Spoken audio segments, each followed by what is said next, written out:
Body posture वाकई बहुत matter करता है। रीजन बीइंग कि unless confident in your self और आपकी बॉडी, आपका खड़े होने का तरीका, आपका हैंड्स की यूजेज, आप कितना जैसा बात कर रहे हो उससे आप हैंड्स कितना यूज कर रहे हो, वो बहुत इंपॉर्टेंट होता है। लोगों को देखने का तरीका बहुत इंपॉर्टेंट होता है। ये सारी चीजें बहुत ज्यादा इंपॉर्टेंट होती हैं कि आपने एक इफेक्टिव प्रेजेंटेशन या आपने एक इफेक्टिव स्पीच कैसे देनी है। लेकिन आप इस चीज को भी तो अंडरस्टैंड करो कि as of right now we are talking about how we can overcome this feeling of nervousness.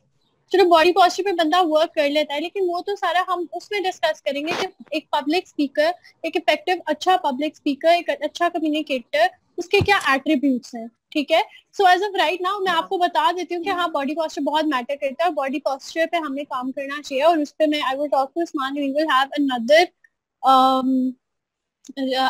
I don't know session जिसमें हम लोग सिर्फ बॉडी लैंग्वेज के बारे में बात कर सकते हैं। ठीक है, तो उसमें ये होगा कि I will set my camera somewhere ताकि मैं आप लोगों को बिल्कुल सामने खड़े होकर सारे अच्छे तरीके से एक्सप्लेन कर सकूं। ठीक है, अच्छा, as of right now I have about 7 solutions more, so मैं just gonna start again ताकि कोई चीज आगे पीछे मिस ना हो जाए। ठीक है, अच्छा, एक और चीज जो सबसे ज्यादा इम्पोर्टेंट है वो ये है कि आप लोगों को अपनी ऑडियंस को अंडरस्टैंड करना बहुत जरूरी है। सो फॉर एग्जाम्पल, आप कहीं पर जा रहे हो और आपको कहीं पे बोलने जा रहे हो और आपको नहीं पता कि आपके सामने की ऑडियंस की क्या पर्सपेक्टिव है, ऑडियंस की क्या राय है उस स्पेसिफिक टॉपिक के बारे में, आप एक अच्छा स्पीकर नहीं बन सकते। रीजन बीइंग, उनके पर्सपेक्टिव को अंडरस्टैंड करके अपनी लॉजिकल एक्सप्लेनेशन देना बहुत ज्यादा इंपॉर्टेंट होता है। ठीक है, अब ऐसा कैसे हो सकता है कि आप जाते साथ ही आपको लोगों का पर्सपेक्टिव समझ आ जाए, उन लोगों का पर्सपेक्टिव जिनसे आप पहले कभी मिले नहीं। ऐसा तो नहीं होता ना कि आप जाके एज अ स्पीकर आप जाके सबसे पूछा, अच्छा आपकी इस क्या राय है इस बारे में, आपकी क्या राय है इस पर। इन चीजों को इंटीग्रेट करना होता है अपनी स्पीच के अंदर। अब for example, I hope you guys are understanding. अब फॉर एग्जाम्पल, आप गए हो स्टेज पर, you can ask questions to everyone. ठीक है, अब अगर मेरी ये नर्वसनेस की वर्कशॉप है और अगर ये फिजिकल होती, मैं आप लोग मेरे सामने बैठे होते जब मैं ये वर्कशॉप दे रही होती, तो what I could have done for this is that I could have asked you guys questions a lot. जब आप स्टेज पर जाते हो तो ऐसा होता है कि you start to fear all the people that are around you, you start to fear all the eyes that are on you. ठीक है, तो आपको डर लगता है, आप स्टेज पर जाते हो, इतने ज्यादा लोग हैं और लोग सब मुझे देख रहे, मुझे डर लग रहा है, मुझे नर्वसनेस हो रही है, मेरा कॉन्फिडेंस लूज हो रहा है। और ऐसा होता है, हर किसी के साथ होता है, ऐसा मेरे साथ भी होता है। It's not a bad thing. ठीक है, आपने करना ये है कि if you have that fear, बहुत ज्यादा लोगों को नहीं होगा, I am talking about all those people जिनको ये फियर है। If you have that fear कि लोग मुझे देख रहे हैं, उस फियर को ओवरकम करने का तरीका ये है कि try to talk to one person at a time. ठीक है, अब मेरे कहने का ये मतलब नहीं है कि आप जाओ और आप एक बंदे को स्पीच देकर, no, what you can do is, आपके सामने बहुत ज्यादा लोग बैठे हैं। ठीक है, आपने जब बात करनी है, आपने एक बंदे को देखकर बात करनी है, एक बंदे की आंखों में, you are going to negate the fact कि और बहुत ज्यादा लोग बैठे हैं। ठीक है, स्टेज पे आपको लाइमलाइट आपके पे, people are going to listen to you. एक बंदे को बात करनी है, एक दो लाइंस बोलनी है, उसके बाद move on to another person. That way it will be easier for you to communicate with all the people that are present within your audience. ठीक है, और ये जो वर्ड्स है ना, ये आप तब बोलते हो जब आपको पता नहीं होता कि आपने क्या बोलना है आगे। नॉर्मली ये आपके साथ तब होता है जब आप बहुत तेजी से बोल रहे हो, ठीक है, और आपके पास वर्ड्स लूज हो जाए। समझ आ रही है? So what you can do is, सबसे पहली चीज, अगर आप कहीं प्रेजेंटेशन दे रहे हो, अगर आप कहीं स्पीच दे रहे हो, अगर आप कहीं बोलने जा रहे हो, आपका कंटेंट आप उससे पहले 2 दिन पहले, 2 दिन is the optimum time, right it down, you have your writing notes with you, writing material with you, right it down and implement it, this is very important. Stage पे जाने से 2 दिन पहले आपका जो बोलने का मटेरियल है वो तैयार होना चाहिए। Once that material is ready, आपने ये करना है कि आपने उसको 2 दिन फुल प्रैक्टिस करनी है। स्लोली शीशे के सामने प्रैक्टिस करो, फैमिली मेंबर्स के सामने प्रैक्टिस करो, अकेले बैठ के प्रैक्टिस प्रैक्टिस करो, नहाते वक्त प्रैक्टिस, जस्ट प्रैक्टिस इट। क्योंकि कुछ अब ये नहीं है, मैं ये आप लोगों को नहीं बोल सकती कि एक तरीका प्रैक्टिस करने का सही है और एक तरीका प्रैक्टिस करने का सही नहीं है, मैं आप लोगों को ये नहीं बोल सकती, ठीक है। तरीके हर किसी के लिए डिफरेंट होते हैं, लेकिन बात ये होती है कि तरीका कौन सा आप अप्लाई करते हो और क्या आप कोई तरीका अप्लाई करते हो या नहीं करते, ठीक है। तो ये चीज बहुत ज्यादा इंपॉर्टेंट है। अच्छा, उसके अलावा ये है कि जब आप लोगों के सामने जाकर बोल रहे हो, एक एक बंदे को टारगेट करके बोल रहे हो, आपके लिए बोलना आसान हो जाएगा। अब और आप तब बोलोगे जब आप क्लियर नहीं हो, आप स्लो नहीं हो, आप तेज बोल रहे हो, आपका जो मटेरियल है वो आपको याद नहीं है, तब then and only then you start stammering, आपको समझ नहीं आता, आप नर्वस होते हो। प्लैकार्ड यूज करो, अगर आप कोई प्रेजेंटेशन दे रहे हो, placard, I hope you guys know, नहीं हो तो write it down, placard, PLACARD, placard. Try to take placards with you. कोई चीज भूल रही है, write down on a placard, कोई चीज भूल रही है, write down on your hand. अब ऐसे नहीं आप स्पीच देते हुए, हाँ देखो जैसे मैं भी बोल रही हूँ, मेरे हाथ में कुछ नहीं लिखा, मैं आप लोगों को दिखा दूं, मुझे सब याद लेकिन अगर कोई चीज भूल रही है, आप बोलते बोलते ऐसे देखो, no, what you can do is see you look on this side and then you look at your hand while your hand is facing on this side. See, I'm facing over here and I look at my hand like this, so I know what is written, clear होगा। लेकिन ऐसे नहीं कि audience को नजर आ जाए कि नहीं मैंने अपने हाथ में कुछ लिखा हुआ, मुझे भूल रहा है, नो। अगर हम कोई चीज भूले, these are just a few things that you can use, ठीक है। लेकिन इट इज इम्पोर्टेंट कि आप अपनी चीज को पहले से याद करो ताकि आप स्टैमर ना करो। आप अस्सलाम वालेकुम मैम। वालेकुम अस्सलाम। मैंने एक क्वेश्चन पूछना था कि देखिए कि जब हम लोग प्रेजेंटेशन के लिए जाते हैं, उससे पहले हम जाहिर है कि ऑब्वियसली कि हम 2 दिन पहले अपनी प्रिपरेशन कंप्लीट करते हैं, हमारा मतलब कि हर चीज मतलब कि रेडी होती है। क्लास में हम फ्रेंड्स के सामने जब मतलब कि आम जनरली डिस्कशन कर रहे हो, तब हमने किसी टाइप का जो है फियर नहीं होता। लेकिन जैसे ही हम लोग मतलब कि प्रेजेंटेशन के लिए उसी क्लास के सामने बोलने जाते तो हमें डर क्यों लगता है? और इसी तरह जब हम लोग प्रेजेंटेशन के लिए फुली तैयार होते हैं, हर चीज हमारे लिए मतलब कि कंप्लीट होती है, लेकिन जब हम लोग खुद स्पीक करने के लिए बोलने के लिए जाते हैं तो हमें डर क्यों लगता है? डर आपका बेसिकली डर जो है वो बेस्ड होता है नर्वसनेस पे। सी दैट टाइम आपके ऊपर प्रेशर होता है। See at that time you are in a position where people can जज you. At that time you are in a position जिसमें अगर आपने कुछ स्टैमर किया या अगर आपने कुछ गलत बोला, ऊपर नीचे बोल दिया, कोई फैक्ट सही नहीं बोला, कोई प्रेजेंटेशन सही तरीके से नहीं दी, एक तो आपके मार्क्स कटने हैं, पहली चीज उसका डर। दूसरा डर टीचर देख रही है। तीसरा डर, अभी आपको ये पोजीशन मिली है जिस पोजीशन के लिए आपने बहुत ज्यादा, आपको देखो प्रेजेंटेशन का आपका टाइम ऑलरेडी डिसाइडेड होता है ना कि 3 दिन बाद प्रेजेंटेशन है। So basically that way you know कि सब लोगों ने मुझे टाइम दिया, I should be perfect at this. Unrealistic expectations आपने रखी है, इस वजह से आपको जो है नर्वसनेस की फीलिंग आती है। जब आप डिस्कशन कर रहे होते हो अपनी टीचर्स के साथ, यू नो कि वो उसी वक्त डिस्कशन है, I was given time for that, so I am not expected to be perfect at it. आपके दिमाग में ये चीज आती है कि since I was given time for that, I am supposed to be perfect at this, मैंने कोई गलती कर दी तो पीपल आर गोइंग टू जज मी फॉर दैट। देन उसके अलावा भी आप गलतियां कर सकते हो, you are human being, you are allowed to make mistakes, you are allowed कि आप स्क्रू अप कर दो किसी चीज को। समझ आ गई? Thank you ma'am. Ma'am, may I ask? Yeah, sure. Go ahead. Yes. I want to ask one more question from your side.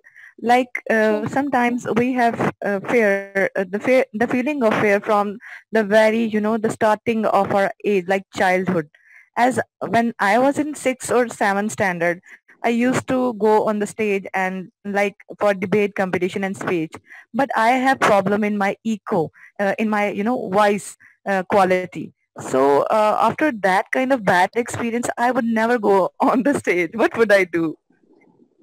ये जो आपके बचपन के फियर्स होते हैं ना, ये आपके दिमाग के अंदर इस तरीके से बैठ जाते हैं, मैं इसको और ज्यादा आसान अल्फाज में without using any scientific words explain नहीं कर सकती। अब बचपन में ना if something happens to you, generally fear होता है, वो आपके दिमाग में आपकी पर्सनैलिटी का पार्ट बन जाता है, ठीक है। जब आप बड़े होते हो वो आपकी पर्सनैलिटी का ऐसा पार्ट बन जाता है कि unless and until you get therapy आप उसको ठीक नहीं कर सकते। आई am not saying that you need therapy for that. अगर आप उसको इस चीज को, थेरेपी बेसिकली मैं इसलिए बोल रही हूँ वो उन इंडिविजुअल्स के लिए जो इस चीज को आइडेंटिफाई नहीं कर सकते। सी यू आइडेंटिफाइड दैट, ठीक है। तो अब ये है कि अगर बचपन में समथिंग दिस हैज हैपेंड, आपने आइडेंटिफाई कर लिया ये चीज हुई है, इस फियर की बेसिस पे मैं दोबारा नहीं कर सकती, so what you can do is सबसे पहले इस बात को आइडेंटिफाई करो कि हाँ मेरे साथ ये हुआ, लेकिन जरूरी नहीं कि फ्यूचर में भी मेरे साथ ऐसा हो, और अगर ये फ्यूचर में आपके साथ ऐसा हो गया तो इट्स नॉट योर फॉल्ट, ठीक है, इट्स नॉट योर फॉल्ट। क्योंकि होता ये है कि जो एको वाली बात है ना, I have been doing debates for the past, I don't know, 10-12 years now. Yeah, I was like 8 years old, 7-8 years old when I started doing debates. ठीक है, मैंने एक चीज सीखी है, जब आप स्टेज पर जाओ, you go स्टेज पर जाने से पहले you go to the person जो माइक्स हैंडल कर रहे हैं, you tell them कि इसकी आवाज थोड़ी आप हल्की कर दो, माइक की आवाज हल्की कर दो। अगर आपको ऐसा लगता है कि आपके वॉइस में एको आ रहा है, तो आप जो पर्सन है, अगर आप जहाँ पे भी जा रहे हो स्पीच करने के लिए, उस पर्सन के पास पहले जाके बोला कि जब मेरी, चलो अगर ड्यूरिंग जब आप जा रहे हो नहीं बोल सकते, तो उससे पहले आपने उससे जाके बोला मेरी आवाज when I go on stage मेरी आवाज आपने हल्की करनी है, उसमें वो जो बेस है वो कम कर देते हैं, आपका एको कम हो जाता है, ठीक है, पहली चीज। अब आप ये देखो, सिर्फ इस बेसिस पे ये बात कहने से आपका एको का प्रॉब्लम ही सॉल्व हो जाएगा। So it does not, तो अगर आप ये देखो कि it does not matter कि आपके बचपन में आपके साथ जो भी हुआ, that is something that is in the past। अगर आप उस चीज पे अपने अंदर कॉन्फिडेंस बिल्ड करके अपने अंदर कॉन्फिडेंस बिल्ड किए बगैर सारी जिंदगी बैठे रहोगे कि something like this happened to me in the past when I was in grade 6, तो ये चीज आपकी पर्सनैलिटी का एक ऐसा पार्ट अभी नहीं बनी। क्यों नहीं बनी? क्योंकि आपने आइडेंटिफाई कर लिया है। जब बन जाएगी तो उस चीज को रिमूव करना आपके लिए बहुत मुश्किल होगा। तो मेरा सजेशन आपसे ये है, सबसे पहली चीज आइडेंटिफाई कर लिया, सोल्यूशन निकालो। जब स्टेज पे जाओ, स्टेज पे जाने से पहले टेल दैट माइक पर्सन जो भी है इसकी आवाज प्लीज हल्की कर दो, मेरी आवाज में एको है, ठीक है। और ये कोई गलत बात नहीं, 1000 लोगों के साथ होता है, not a bad thing at all, don't be proud of it, ठीक है, एट्रीब्यूट है आपकी आवाज का। उसके बाद कॉन्फिडेंस बिल्ड करो कि अभी मैं इसको खराब कर दूंगी तो कोई बात नहीं है, पहले भी हुआ था अभी भी हो जाएगा, क्या फर्क पड़ जाएगा। See look at the good thing, पहले भी हुआ था अभी भी हो जाएगा, कोई फर्क तो नहीं पड़ेगा। लेकिन अगर इसको इस तरीके से देखो कि पहले हुआ, क्या पता अब ना हो। Yes, yes. I totally appreciate the way you are explaining my problem, and now I just go for a solution, inshallah. May I ask one more question? Yeah, sure. Yes, ma'am. Whenever I have some communication problems too. Whenever I want to talk with somebody, and before starting that conversation, I just go for thinking process that I was indulged in thinking that what the other person is going to say to me, and if my communication is not going that much good, what would be do in the next part. So I was so stuck with my thoughts, and even most of the time what I did, I never start to communicate with other person like strangers or any other person who are in front of me as the place of speaker. So what would I do in order to cope up that kind of confusion thoughts? अच्छा, इसके लिए आप what you need to do initially, just one second. हाँ जी, इसके लिए what you need to do initially is that you need to start believing कि मैं जो क्वेश्चन किसी से पूछूंगी या मैं किसी बात पे किसी से कोई बात करूंगी, तो that does not make me an illogical person, ठीक है? It makes you human. See, you're having a question within your mind and you're trying to go and ask the other person, what's the worst that could happen? वो ये सोचेंगे कि यार इसको सवाल का जवाब नहीं आता, तो नहीं आता, own it. आपको किसी चीज का जवाब नहीं आता, आप उससे पूछ रहे हो, ये कोई गलत बात नहीं है। आपको पता है इस बात का, it's a fact actually. People who ask a lot of questions are actually very intelligent. I read this in a study somewhere. मेरे ख्याल से हार्वर्ड में हुई थी. There was a study somewhere. You guys can like research on that too. People who ask a lot of questions are extremely intelligent, even more than जो general average लोग होते हैं, ठीक है? अच्छा, उसके अलावा जो चीज मैटर करती है वो ये नहीं है कि आप जो हो ये सोच रहे हो कि मुझे मैं अगले बंदे से बात करूंगा उसका ओपिनियन। आप ये देखो कि अगले का ओपिनियन अगर आपकी नजर में मैटर करता है तो आपका ओपिनियन उनकी नजर में भी तो मैटर करेगा ना। सो इफ दे थिंक कि you are asking an illogical question, so if they think that you are not asking a good question या आप किसी अच्छे तरीके से कम्युनिकेट नहीं कर रहे, तो आप भी तो उनके बारे में ऐसे सोच सकती हो कि क्या पता ये मैंने इससे सवाल पूछे से मुझे जवाब क्यों नहीं दिया। क्या was I really wrong Yes. कि मैं एक सवाल पूछ लूं? Yes. So Yes, getting my ma'am. point, Yes. right? Yes, I got it. I completely got it because it will happen with anyone. So we It should can happen to communicate. anyone. Yes, Yes, we it is important. अपने अपने दिल में जो बात है उसको कहना बहुत इम्पोर्टेंट है. देन एंड ओनली देन अगला बंदा आपको अंडरस्टैंड कर सकता है. अगर आप अपने दिल की बात नहीं बोलोगे, चाहे वो कोई भी इंसान हो, एक्सेप्ट फॉर योर मदर. अम्मियों को पता चल जाता है कोई चीज होती है अम्मियों के अंदर, मुझे नहीं पता, बाकी अम्मियों को पता चल जाता है. yes, yes. सारी मदर्स को पता चल जाता है. मदर के अलावा फादर भी हो ना, उनको भी बताना पड़ता है कि ये मुझे चाहिए, ये मैं फील कर रही हूँ ये. क्योंकि आप ये देखो, मैं आपको एक एग्जांपल देती हूँ अपना खुद का. आप ये देखो कि so I have a lot of friends. One of my friends is like 15 years old, मतलब 15 साल से पहले की मेरी दोस्त है. My father still doesn't know where she lives, और उन्होंने मुझे साल उनके घर छोड़ा. So just look at the level of communication between us. It is very important when it comes to the male mind. If you're talking about a male person, when it comes to their mind, उनके साथ तो communicate करना सबसे ज्यादा important है, clear communication रखना. But if it's a female person, फिर भी just focus on clear communication. भाई मुझे ये feel हो रहा है, मुझे ये चाहिए, मुझे ये चीज समझ नहीं आई, बता दो. मैं कोई गलत इंसान नहीं हूँ कि अगर मुझे चीज समझ नहीं आई, या मैं कोई अनइंटेलिजेंट पर्सन नहीं हूँ अगर मुझे कोई चीज समझ नहीं आई. Just makes me human. यार नहीं समझ आई तो क्या हो गया, इंसान है ना, समझ आ रही है ना. Yes, yes. Thank you, ma'am. Thank you so much. No problem, no problem. Taimur, I really appreciate what you just said. और मुझे ऐसा फील होता है कि everyone can learn from what he said. इन्होंने एक बहुत अच्छी बात की है कि लैंग्वेजेस की बेस पे हमने अपने आप को लिमिट नहीं करना चाहिए. So if you not understanding one language, see Taimur had the confidence कि अगर उसको इंग्लिश लैंग्वेज नहीं समझ आती थी, he had the confidence to ask the other person कि अच्छा ठीक है मैं खा लूंगा, लेकिन मुझे बताओ तो सी कि मैं. So like just look at his confidence कि अगर उसको नहीं पता, he owned that. So Taimur, I really appreciate what you did, and that shows how you have confidence within your own self. Amazing, mashallah, very good. Hello, Stanley. Yes, I want to ask a question. एक second, ये हाँ जी अमारा. Yes, Amara.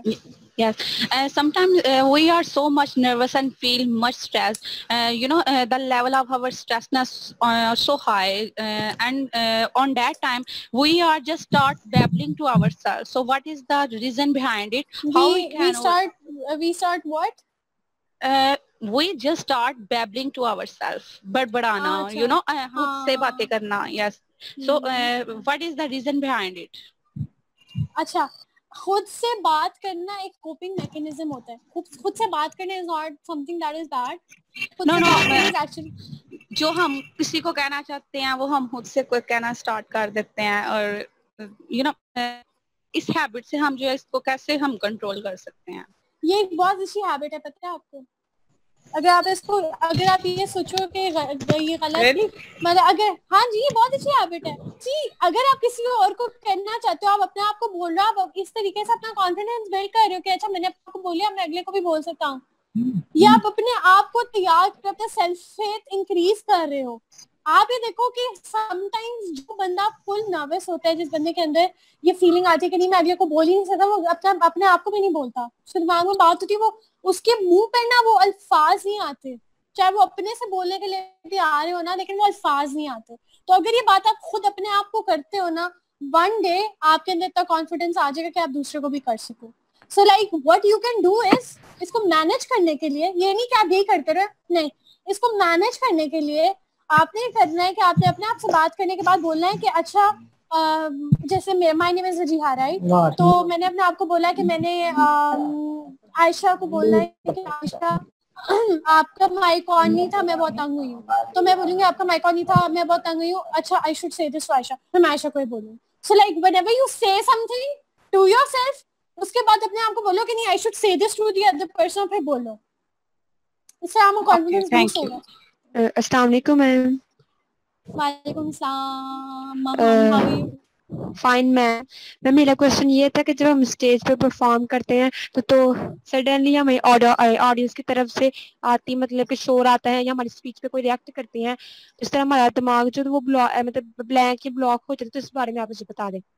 अच्छा देखो, if you are a good public speaker और audience आपकी बात नहीं सुन रही ना, तो ये ऑडियंस का कसूर है, आप अपना कसूर है, ऑनेस्टली स्पीकिंग। तो मैं आपको ब्लेम नहीं कर रही हूँ, नहीं, समटाइम्स ऑडियंस ऐसी होती है कि जो नहीं सुनने वाली होती समटाइम्स। अब मैं आपको अपना पर्सनल एक्सपीरियंस बताती हूँ। मैं किंग एडवर्ड में गई थी back in 2016। I went to King Edward and I had to give a speech.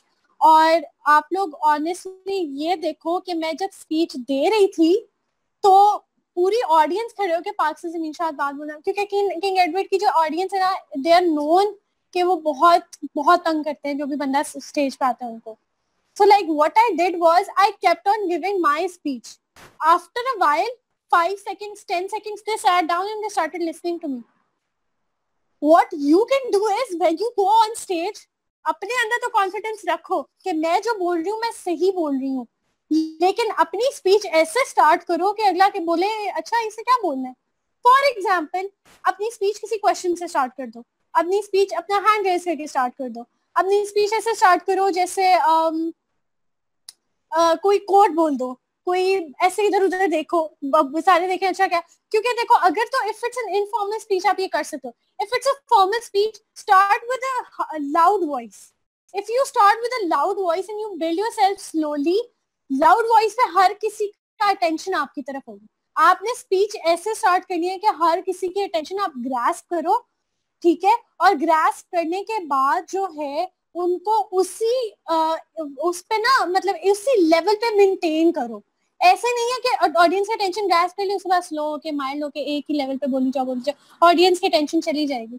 Audience को बेसिकली आपने अपनी तरफ अटेंटिव करना है ताकि ऑडियंस आपको बॉदर ना कर सके और आपके बोलने आपकी जो स्पीच है उसमें आपको जो है तंग ना कर सके, क्योंकि ऑडियंस होती है तंग करती है, ऐसी कोई बात नहीं है। और जो है हमेशा इस बात को आइडेंटिफाई करो कि हाँ ऑडियंस का फॉल्ट होता है, लेकिन अगर मेरे अंदर ये एबिलिटी ही नहीं है कि मैं ऑडियंस के अटेंशन ग्रास्प करूं, तो I need to build that ability within myself. तो एक ऐसी चीज है that you need to work on. Thank you ma'am. Ma'am I am Farwa, मैंने आपसे ना एक क्वेश्चन पूछना था कि जी, जब हम लोग कोई भी काम शुरू करते हैं, लाइक कोई भी मतलब कि हमारे पास एम आ रही है, गोल, हम उसको स्टार्ट कर रहे हैं, हमारे स्टार्टिंग में हमारे पास उसके लिए बहुत पुरजोश होते हैं उस काम को करने के लिए, लेकिन जैसे जैसे टाइम गुजर जाता है हमारी मतलब कि हिम्मत और मतलब कि हम लोगों के अंदर जो स्टैमिना होता है वो कम क्यों होता जाता है? तो मैम हम उसको मतलब कि कांस्टेंट क्यों नहीं लेके जा सकते? वही जो स्टार्ट में हमारा स्टैमिना था, जोश था काम करने का, वो एंड तक क्यों नहीं हमारे साथ कंटिन्यू रहता? मिड में आके वो क्यों? जी बोलो। मतलब कि हम जैसे मिड तक पहुंचते हैं, मतलब कि दरमियान में काम करते करते दरमियान में पहुंचते हैं तो हमारे पास हिम्मत टूट जाती है, मतलब कि कोई हम उसको काम करने का दिल नहीं करता, वो वाले काम को छोड़ने का दिल करता है। वो क्यों होता है ऐसा? अच्छा, ये इसीलिए होता है because you need self motivation each and every day. Consistency issues है। आप एक मतलब देखो, आप इंसान का ना जो मूड होता है, दिमाग होता है ना, वो एक बहुत डिफरेंट तरीके से चलता है, something that we can't normally understand. जब आप एक किसी चीज को इनिशिएट करते हो ना, आपके हार्मोन लेवल्स जो है बहुत ज्यादा इंक्रीज होते हैं, आप कहते हो, आप बहुत हाइप अप होते हो, कहते हो नहीं right now I can do this, ठीक है, क्योंकि आपके लेवल्स इतने ज्यादा हाइप अप होते हैं, आप इतने ज्यादा मोटिवेटेड होते हो, आप कहते हो मुझे ये भी दे दो, ये भी दे दो, ये भी दे दो, ये भी काम कर लूँ, ये भी कर। लेकिन उसके बाद when you wake up the next day और आपके जो है आपका जो वो लेवल होता है ना उस टाइम पे हार्मोन्स का, वो लेवल सेम नहीं होता। So what you can do is अपने लेवल को मेंटेन करो, ठीक है। एट वन पॉइंट जब आप बहुत ज्यादा हाइप्ड अप हो, तब अपने लेवल को एक नीचे लाओ। जैसे अगर ये लेवल है आपका, इस लेवल को नीचे लाओ, ये लेवल है तो इस लेवल को नीचे लाओ। अगर आपने प्रोडक्टिव होना है तो आपको अपना ये लेवल मेंटेन रखना है, ताकि कॉन्स्टेंटली आप प्रोडक्टिव होते रहो और काम करते रहो। अगर आप बहुत हाइप अप हो, आप बहुत ज्यादा काम करके छोड़ दोगे और फौरन ही आपका लेवल नीचे आ जाएगा। हम इसको मेंटेन कैसे कर सकते हैं? मेंटेन करने के लिए आपको सबसे पहले देखो, कंसिस्टेंसी लाने के लिए सबसे पहले आपने उतना काम उठाना है जितना आप बर्दाश्त कर सको, जितना आप कर सको, ठीक है। ये नहीं कि मैं ये काम भी कर लूंगी, ये काम, उतना काम लेना है जितना आप कर सको आपकी हिम्मत की बेसिस पे, और उसको जॉट डाउन करो, स्केड्यूल बनाओ, स्लोली हर रियलिस्टिक स्केड्यूल बनाओ, यानी 100 चीजें एक दिन में, 100 चीजें एक दिन में। उस तरीके से यू गेट टायर्ड, क्योंकि आप वो चीजों को नहीं कवर कर सकते, अनरियलिस्टिक एक्सपेक्टेशन है ना आपके लिए। तो yes, एक पूरा स्केड्यूल बनाने के बाद, डे बाय डे पूरा स्केड्यूल बनाने के बाद, जब आप डेली के डेली वो चीजें कर रहे होगे, सलाम को टिक कर रहे होगे, टिक मार्क कर रहे होगे, तो उस तरीके से आपका एक लेवल मेंटेन रहेगा, क्योंकि आपने एक ही लेवल की बेसिस पे करना है ना सारा काम का सेंसेस की। अगर आप बहुत हाइट अप हो गए आपसे नहीं होगा, trust me, you can do this yourself. इसके ऊपर खुद एक्सपेरिमेंट कर लो।